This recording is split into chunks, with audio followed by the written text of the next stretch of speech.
We do the big story at 7:05 every weekday morning. And of course, this is where we look at a major topical issue, primarily current affairs matters. This morning our focus will be on the Jamaican economy. I know that a lot of persons in the Jamaican diaspora are always wanting to know what's going on here at home, and Jamaicans at home also want to know what's going on with the economy.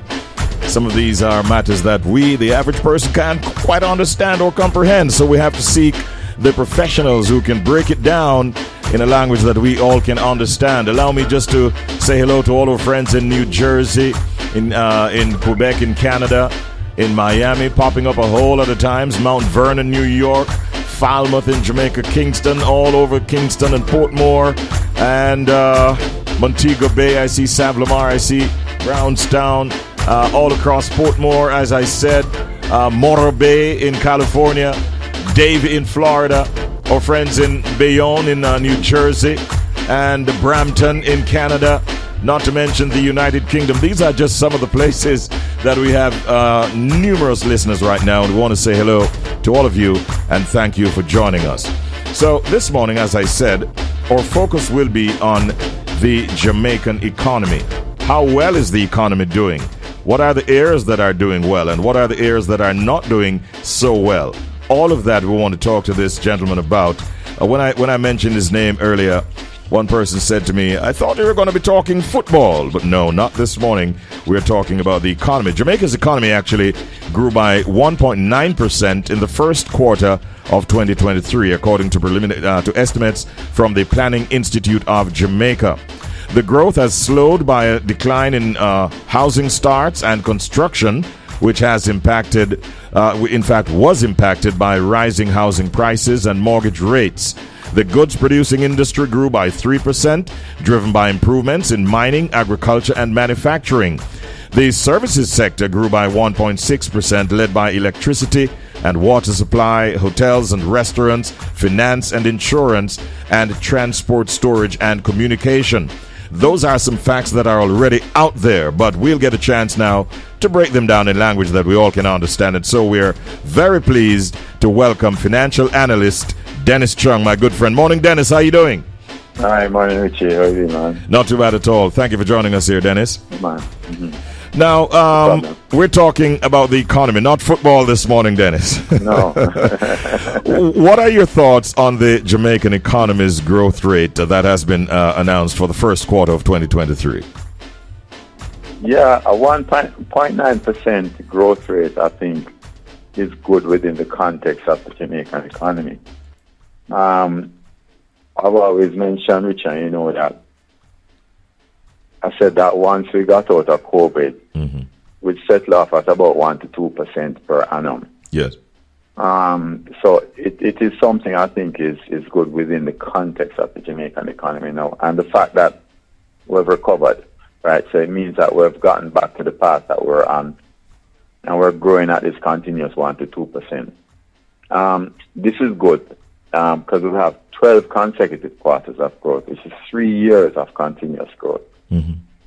Previously, what would happen is that you'd have two or 3 quarters of growth, and then you have a quarter of decline.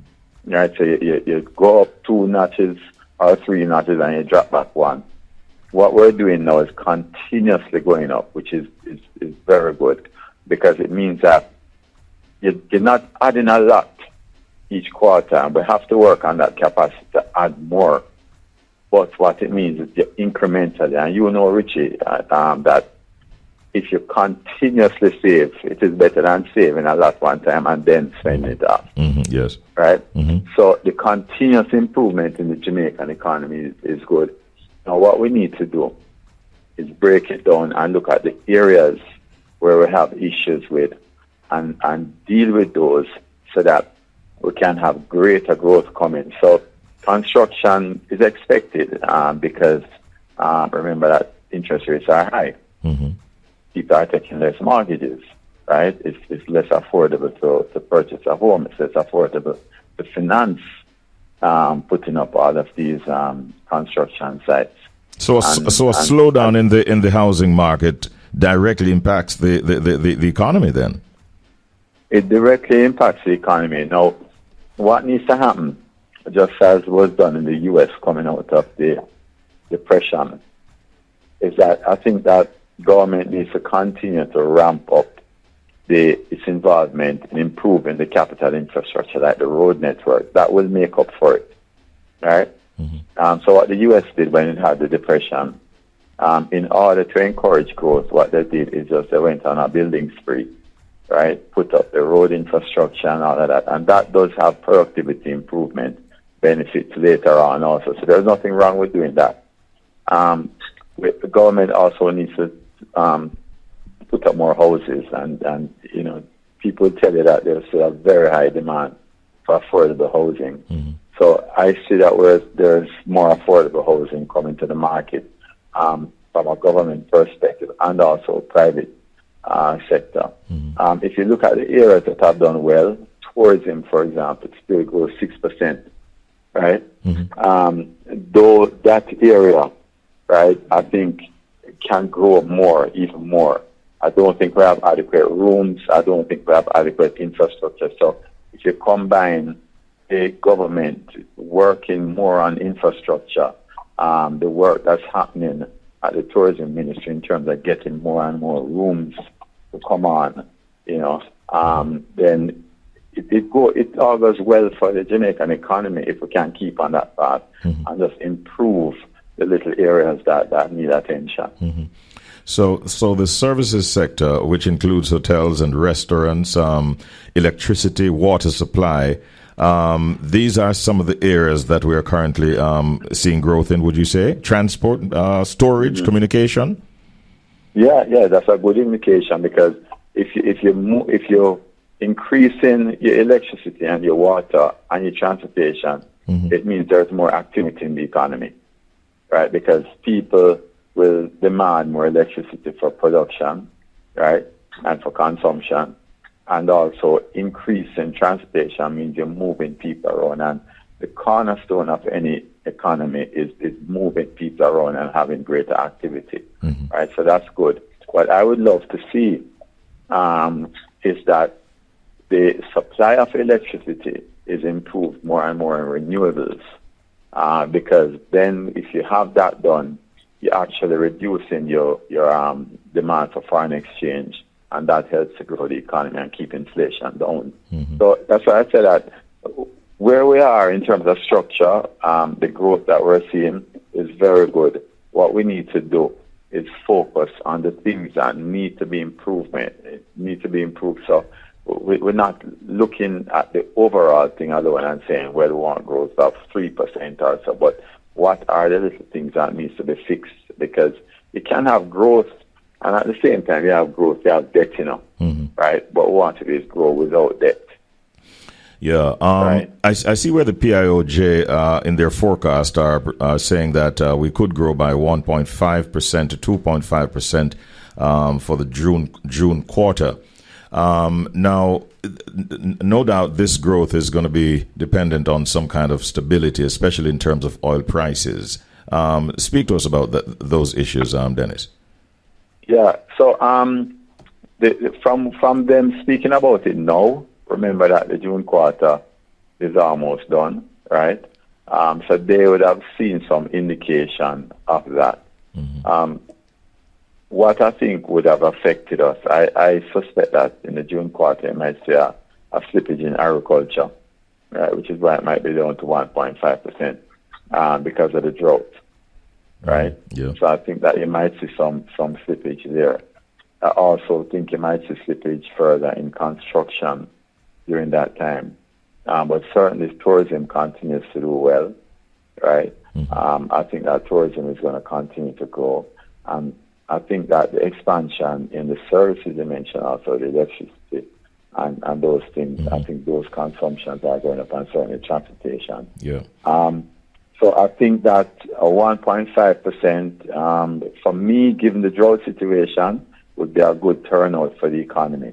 And it would signal 13 quarters of consecutive growth, So I think that would be good. Going into summer, it's also, with the drought situation, it's going to be challenging again. I think what needs to happen is that the government needs to ramp up more its construction activities on the road and get more activity going. There are a lot of plans in place. For example, the water project in the west that's coming on, that should provide a big impetus if we can get it going quickly.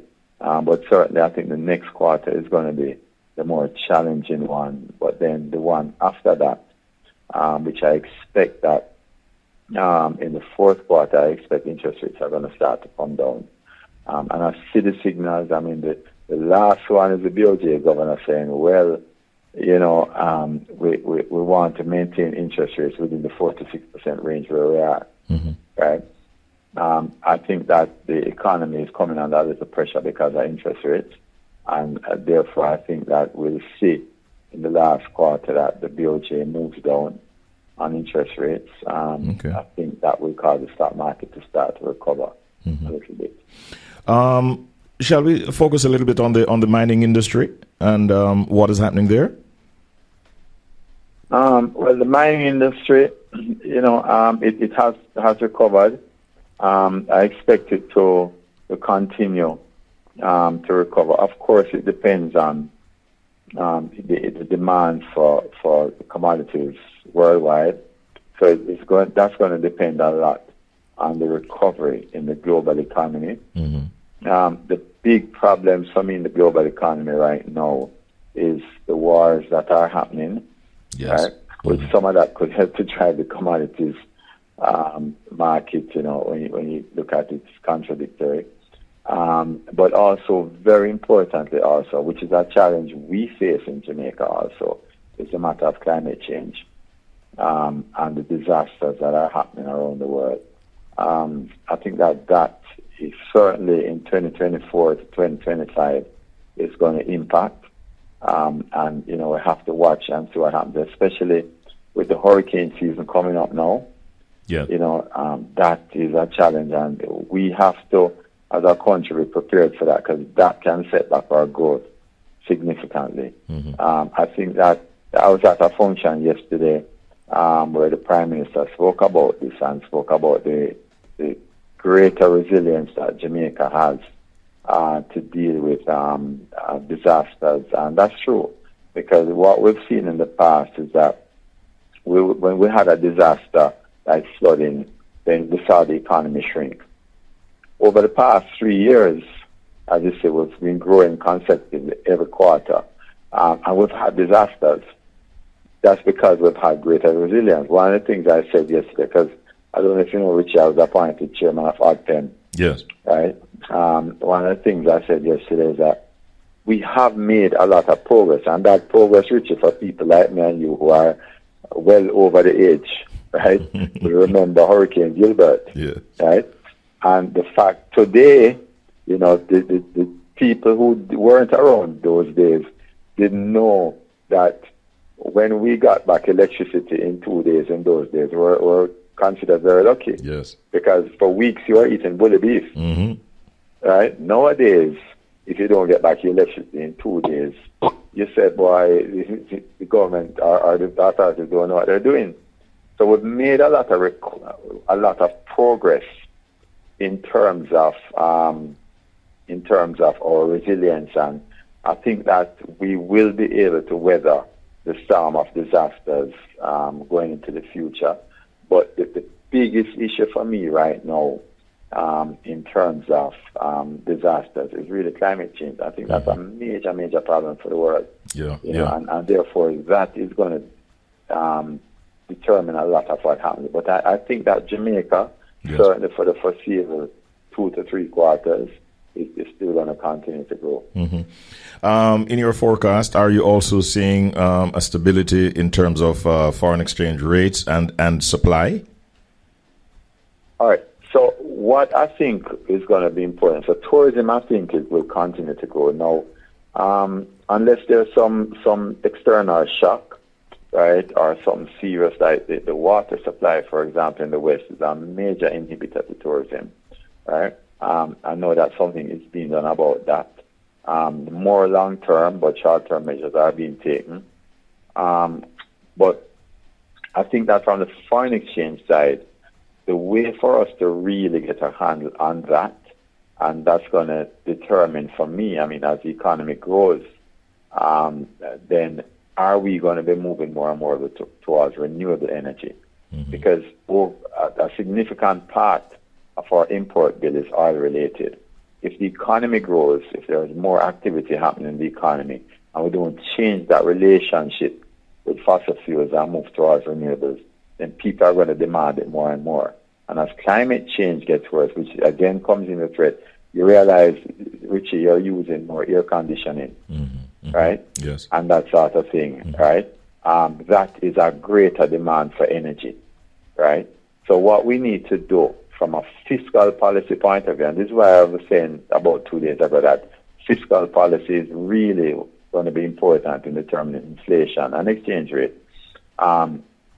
We need to move much more aggressively towards more public transportation, cut down the fuel imports, more EVs, electric vehicles, right? And also more renewable energy solutions on the grid. Mm-hmm. If we can get that equation right, then I think that we can reduce the amount of money we need for foreign exchange for purchasing oil, which is our major import. Yes. Right? And therefore, that is going to be critical. So once we watch that, I mean, get more solar on homes, for example, right? That is going to be the crucial determinant in determining what happens to our foreign exchange rate. Yes. I want to close out by just going back to an era, you spoke about it earlier, the housing market and the fact that we need to stimulate the housing market. Do you see the government possibly thinking about any further incentivization within that market going forward to encourage new investment? Quite possible. I think that what needs to happen is that NHC, for example, needs to partner more and more with private sector companies that are into affordable housing, right? And HAJ, after the HAJ chairman was also appointed the chairman of UDC. I think that between those two entities and the NHC, if they can foster more and more partnerships with private sector companies, and particularly those in the affordable housing market. So there are some low-cost houses that are coming on the market now in the region of $6.5–7 million. Then I think that it should be enough incentive. Government using NHD, for example, to drive that. With interest rates coming down also, I think, within the last quarter, I think that would also help it. Yes. Dennis, you have provided us this morning with a comprehensive look at the Jamaican economy. I want to thank you, and I know I can call on you anytime. I wish you a great day today, and we talk again soon. Yeah, man. Thanks, Richie. You too. All right. All the best. That's financial analyst, Mr. Dennis Chung, ladies and gentlemen, focusing on the Jamaican economy. What are your thoughts on that?